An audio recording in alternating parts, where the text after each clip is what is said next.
Sometimes video games are criticized before they've even launched. Perhaps the gameplay demo underwhelms, or maybe there's too drastic a tonal shift, and expectant gamers or critics alike voice their concerns, leading to games which possess an element of underpromise. Well, the 15 games on this rundown didn't have the most sparkling start to life, but they've gone on to prove their doubters wrong.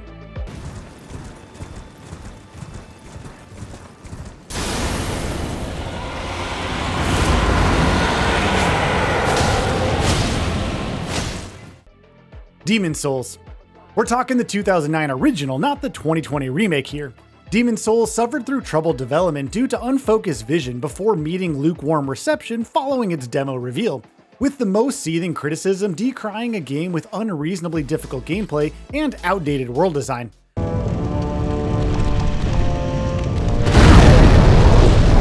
Well, how wrong was that? Combat and world building ended up being the very things Demon's Souls drew acclaim for, establishing the FromSoft blueprint for Dark Souls and beyond. Minecraft. In retrospect, it was impossible to predict the future importance of Minecraft whilst its early versions were floating around circa 2009. With no funding and a solo developer only able to chip away at the project on weekends, Minecraft started small with little to no expectation it'd reach even a modicum of the success it enjoys now.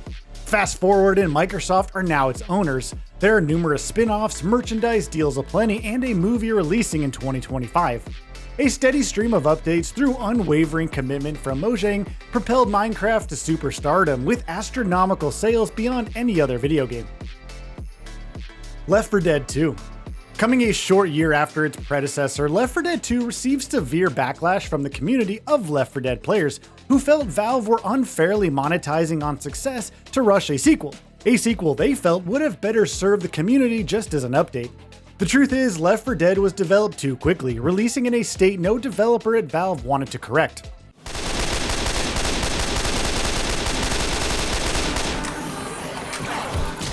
A sequel built from the ground up was the path they chose, and what a sequel it was, lauded as one of the best co-op horde shooters there is, even to this day some 15 years later. The Forest. When The Forest released in full after 4 years in early access, it was still rife with bugs and stricken with underwhelming graphics. Graphics aren't the be-all and end-all of course, but PC players weren't enthused by inherently glitchy gameplay, especially seeing as the Forest console version was announced so swiftly after 1.0's release. Still, despite these drawbacks, The Forest has been a commercial success, with exceptional enemy AI underlying a memorable experience. Mirror's Edge. A little too curious.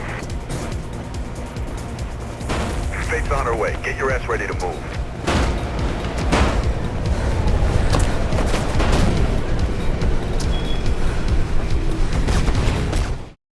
Remarkably, Mirror's Edge confounded numerous players and critics back in 2008. A first-person action game with little to no shooting, an emphasis on speed and fluidity as opposed to patience and planning. Mirror's Edge broke much new ground that people simply didn't get it. It's perhaps because of these immediately noticeable counterpoints in gameplay design that it took a while for Faith's free-run over streamlined city skyrises to find a footing, but its legacy is now firmly intact as a cult classic.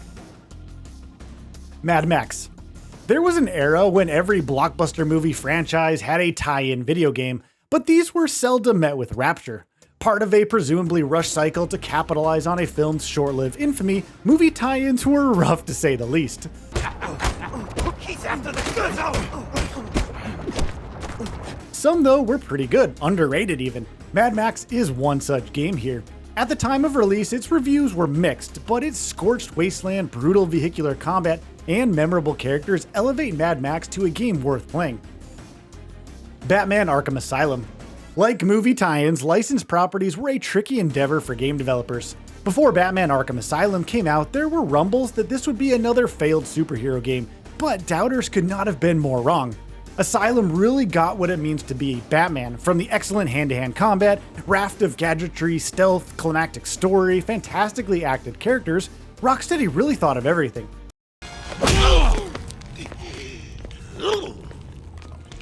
So, you wanna play hardball, bats, do ya? Your call. Many Arkham series players prefer the first over subsequent entries, too, given the tight design of its open world. Terraria. First thought of a Minecraft clone in 2D, Terraria has blossomed into a sandbox worthy of challenging Mojang's crown. Although to be fair, if it weren't for the sprite graphics, the adventure exploration title would seem sort of a carbon copy of Minecraft, at least on paper. But it's the multi-layered exploration which gives Terraria its edge. And whilst it started slowly, it's grown to be one of the biggest selling games of all time, eclipsing more than 40 million units shifted.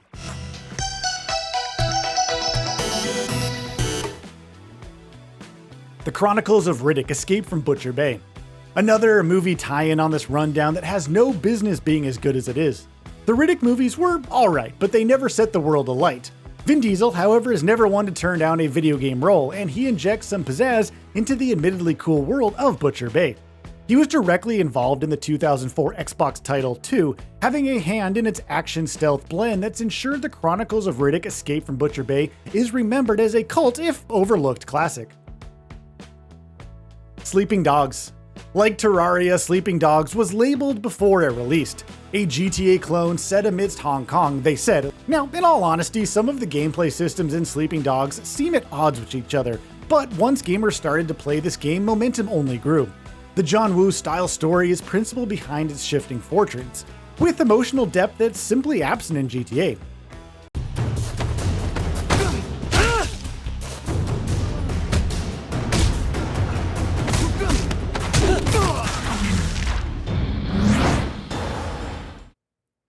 Psychonauts 2. The first Psychonauts released in 2005 and is still considered a flop to this day. Perhaps its failure to sell well explains the 16-year gap between that and its sequel. Indeed, developer Double Fine have stated officially that financial demand burdened Psychonauts 2 development, but after a 2011 re-release saw the light of day, financial pressure lifted. The sequel was finally greenlit. Psychonauts 2 was announced in 2015, but more funding would be required to see it through. Despite publishers going bankrupt along the way, the sequel eventually completed. Ups and downs during development can spell a lackluster finished product, but despite the lack of promise, the result was definitely a triumph. Vanquish. When Platinum was revealed as Vanquish's developer, the hype surrounding this already hotly anticipated fast-paced bullet hell shooter grew exponentially. Then the penny dropped that this was an arcade-style experience, thus short.